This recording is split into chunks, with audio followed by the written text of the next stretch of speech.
Shalom. First and foremost, Kahala, Yahweh, Bahashem, Yahweh Shai, Waha, Kwadash Rakah. Double honors to the elders of Great Millstone who rule well. Halalim, Wabarakim, to the hopeful elect of Yasharallah. Those of you who are working hard, standing in spirit, being diligent, and to the very end, enduring. Shalom. It's the brother Mahar. Just real quick, want to get into it. Got an article from Bloomberg, which is it's like a financial news app or financial news like just a place to get financial news, so a network or whatever. So it says the U.S. dollar suffers its worst month in a decade. And, this is on Bloomberg.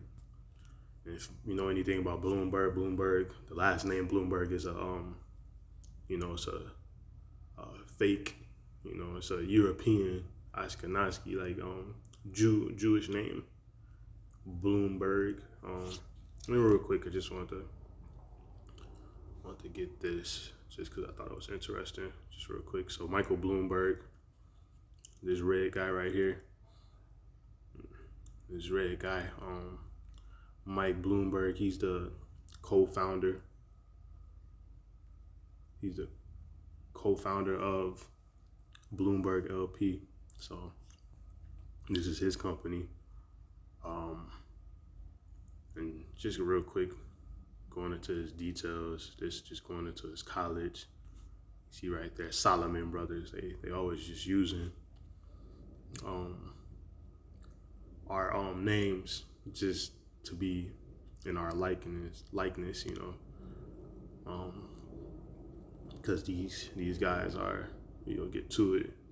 It says his family is Jewish, so these guys are the fake Jews, and they run all of these companies and all these networks, and they are who is in control of the information that we receive for the most part.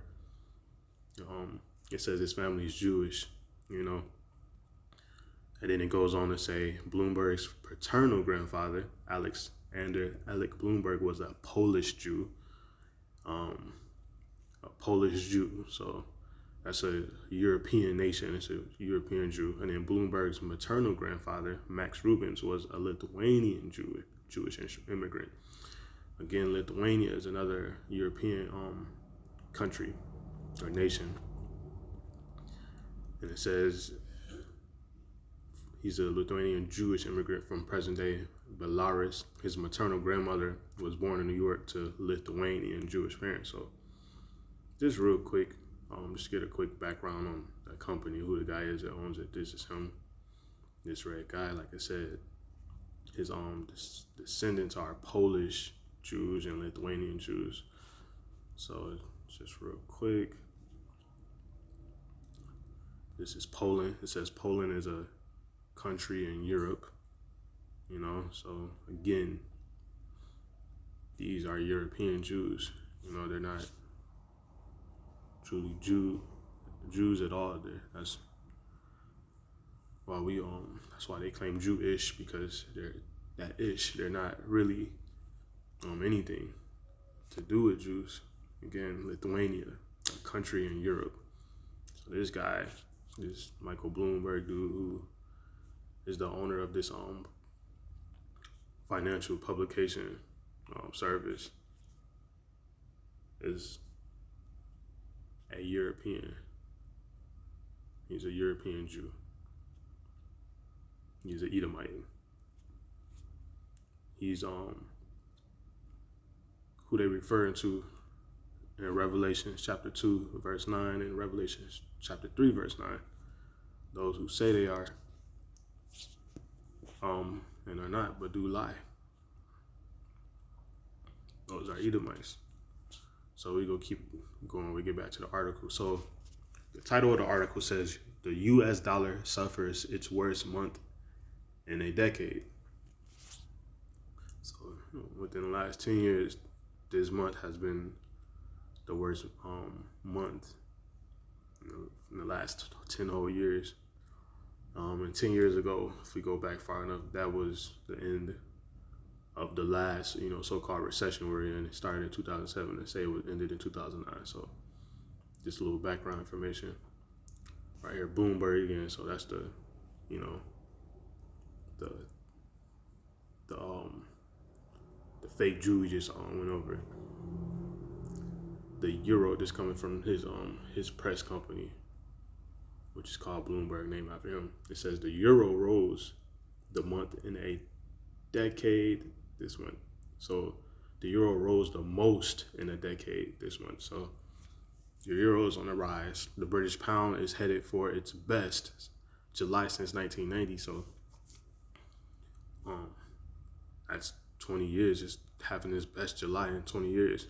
And for the first time this year, every major currency in the world, so every major currency, every major player in the world's, Esau's world Monopoly game, everybody who has a table within that board game inside their world, every major currency in the world rose against the greenback. And the word greenback is just another term for the United States dollar. And this sentence here is spiritual. It says, and for the first time this year, it says every major currency. So all of these major currencies of the world, the euro, the British pound, the Japanese yen, believe it's we got francs, and I think it's I forget what it's called, what they use in Swedish, but the krono or something like that. But all of these major players, it says they rose against the greenback, and the greenback would just inside this case represent the United States. And it says all the major players in the world rose against the United States here. So it's just some foreshadowing to what we know is to come in the United States, which is going to be great destruction, and it's going to be all these major companies ganging up ultimately and fighting back against the great whore, which is the United States. We gonna stay here. It says a gauge of the dollar against its biggest peers is down 4.4% this month, the worst rout in a decade. So just this month is down 4.4%. If it's been down, which we know it has been falling for quite some time now, is that 4.4% is just added on to what it has been already been added on to, and that's just saying that that's just from this month.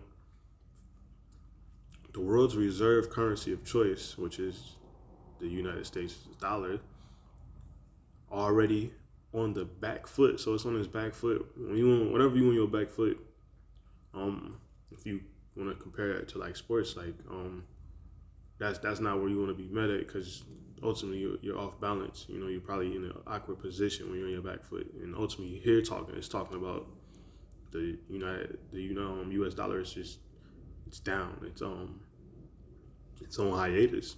It says when U.S. President Donald Trump raised the idea of delaying the election this year, so it's been down. The United States dollar has been falling. He added fuel to a rout that was driven by falling U.S. Treasury rates. So the U.S. Treasury, who holds all of the gold and all the the tangible goods that the dollar used to be backed by, it said that they're falling as well. And it says real yields near all-time lows and disappointment over America's response to the corona compared to Europe. So all in all, they're trying to blame all of the U.S. dollar on the coronavirus and how the United States, ultimately the president and whoever controls him, how they reacted to the coronavirus. So they're trying to point what's happening to the coronavirus, but the dollar was falling before the coronavirus was in full play. So we keep it moving. Data Thursday showed the world's biggest economy shrink at a record 32.9. The world's biggest economy again is the United States economy, and it shrank at a record 32.9% annualized pace in the second quarter. So the pace we on right now, I'm gonna stop saying we, the pace that the economy of the United States is going down, it's down 32.9, which is pretty much 1/3 of the whole economy. The whole economy has already shrank of a whole 1/3. So 1/3 of our economy is gone. Of the United States' economy is gone. And it's at this pace. It's going to be gone a whole by the end of the year. A whole 1/3 of the economy is just going to be just gone. Even amid unprecedented levels of monetary and fiscal stimulus from the Federal Reserve and the United States government. So here they just talk about the fact that they send out these fake stimulus packages, and all of these loan reliefs and unemployment and food stamps or whatever. They send out all of this stimulus from the government and the Federal Reserve, which that's their duty as the government, is to hold people up. All that they're doing is the economy's still failing, which would make perfect sense if this was supposed to make perfect sense. But here we talk about Esau's world. So pretty much, however it be, because you can't explain with these people what they really want. But all of this that we're talking about is president upon Esau's values and his rules and whatever he thinks and whatever he wants to allow to go on as far as talk about money or monetary value here, because they know that them putting more money into stimulus packages is just, if you don't have money to begin with, how are you giving money to stimulate? So it doesn't make sense. But we're not going to try to make sense of it. It says, while that's a 9.5% contraction on a non-annualized basis, significantly less dire than economic data out of Europe this week. The likes of Germany and France were quicker to implement lockdowns. So all in all, they're trying to blame the dollar falling, the reason for the dollar falling to be on how here in the United States, how the government reacted and how slow and how bad they reacted. But ultimately we understand that the government understands what they're doing, what's going on, and ultimately this could just be used to the way it seems to me that they're writing is they're trying to use it to keep people in fear. They're trying to what's the word that I'm looking for here? They're trying to desensitize the people into believing that we should be shut down, and that the government, that the world should be pretty much shut down, and that because of the coronavirus and how we're responding to it, that we're our dollar here in the United States, and I say our dollar because those dollars that I have that we use here, the dollar that here in the United States, it's pretty much falling. It's dead. A whole 1/3 of our economy is gone already, and they're basically trying to blame this on the coronavirus, but ultimately they're just using it, to install that fear and to make people believe that that everything's shutting down due to the virus, and that not be worried that the so-called money, the so-called value behind your dollar is still there. So they're sending out stimulus packages trying to pacify people. People especially if you're not on an elite level in this world, like a few dollars, if you don't know what's going on out here, that's gonna shut you up. And that's the reason why Bloomberg, the fake Jew, writes these stories to keep to keep the lower end of the world, in these mental shackles.